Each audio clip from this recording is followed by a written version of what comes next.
Hi guys! Hello people! Magandang hapon! Magluluto na naman ako ngayon. Pero bago yan, inom muna ako ng It's Skin Glutathione. Yan mga guys, para maintain beauty ba?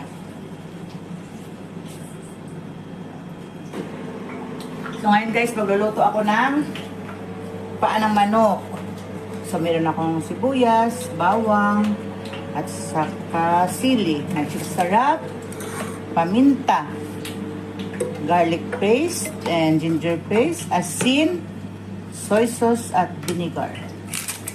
So, ito na guys. Mag-mikos-mikos muna tayo. And ayan na. Isa lang natin lahat. Ayan mga guys.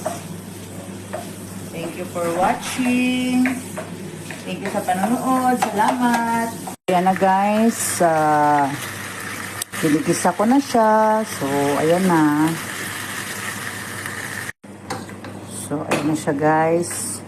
Kompleto na yan. Nandyan na lahat. So, kailangan na lang natin siyang ilaga para maging malambot. So, ayan na mga guys. Thank you for watching.